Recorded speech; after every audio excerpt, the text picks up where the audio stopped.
Donald Trump flew to Pennsylvania yesterday to kick off the midterm campaign. But on the way there, it got a little bumpy. It's a government plane, but I like to take care of it.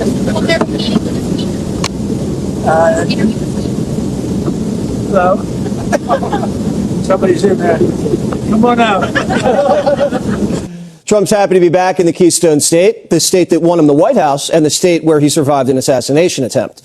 But he has his work cut out for him. So, Susie Trump, do you know Susie Trump? Sometimes referred to as Susie Wiles. She said, we have to start campaigning, sir. I said, I won. What do I have to do already? They said, we have to win the midterms, and you're the guy that's going to take us over the midterm. Politics never stops. Once you win, you got to lock in the gains and hold on to power or your agenda stalls. The president's message was make America affordable again, and he's getting a kick out of the opposition. Democrats talking about affordability is like Bonnie and Clyde preaching about public safety. Even Too Late Jerome is in the Christmas spirit, delivering rate cuts to American homes. And since Trump's such good friends with the Muslims, we're getting $2 gasoline. We're right now drilling more oil than we've ever done ever before. Prices are way down. We just had 4 states. It was just reported that 4 states had $1.99 a gallon. Even CNN is shocked by what's under the tree.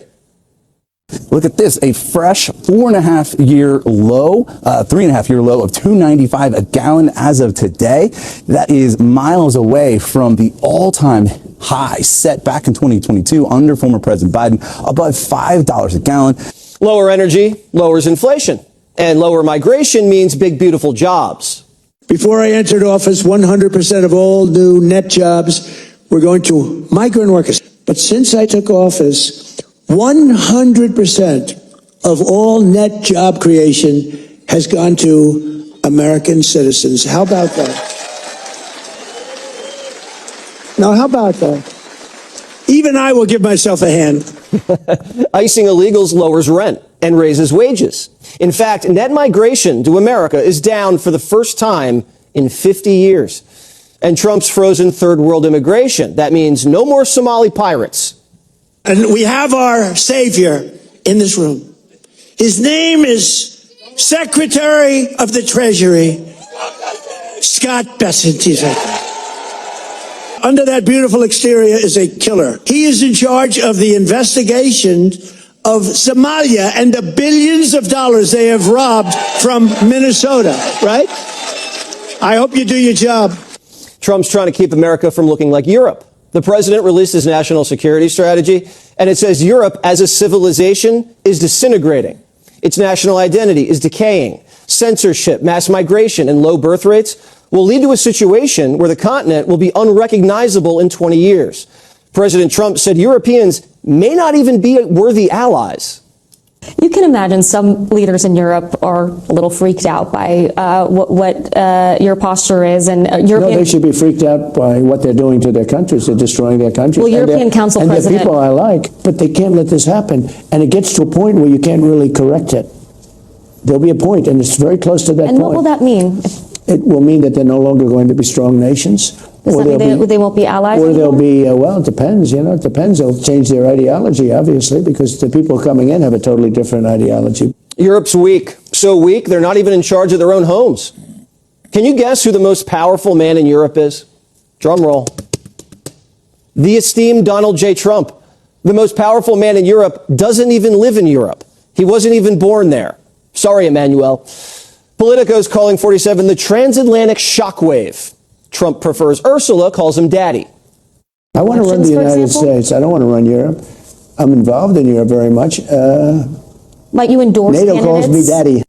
Daddy's busy taking care of his own house. He's not going to be Europe's stepdaddy. Although he does want to go to heaven, and his heart can't take the bloodshed. All Trump wants under the tree this Christmas is peace. Zelensky has a deal on his desk, but Trump says he's dragging it out.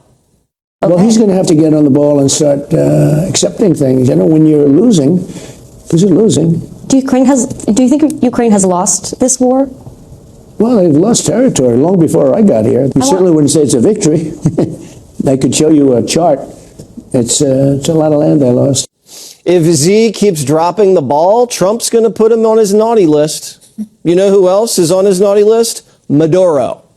So how far would you go to take Maduro out of office? I don't want to say that, But you want to see him out? his days are numbered. American jets have already reportedly entered Venezuelan airspace, and U.S. forces just intercepted and seized a sanctioned oil tanker off their coast. So Mad Dog Maduro better leave some cookies and milk by the tree, because something's coming down his chimney, either a golden parachute to the Middle East or a missile. Can you rule out an American ground invasion? I don't want to rule in or out. I don't talk about it. Why would I talk to you? An extremely unfriendly publication, if you want to call it Politico. I mean, I'm doing this because you picked me as a man Well, for I'm Europe, and I asking thought it was for appropriate. transparency for their American people, because a lot of us are, Transparency. well, people are I'll tell wondering you, I am what the is. most transparent politician maybe in the world. Trump's just going after the root causes. Remember that? Our new national security strategy shifts our focus back here to assert dominance over the Western Hemisphere, to kick China, Russia, and the cartels out of our backyard. Hank Johnson, who thought Guam would capsize, says that makes America the devil. We are the world's number one bully. America is indeed what did they used to call the great hand of Satan or something like that? Democrats have officially retired Hitler, and now they're trying out Satan before the midterms. They're kind of running out of options. Where do you go from here?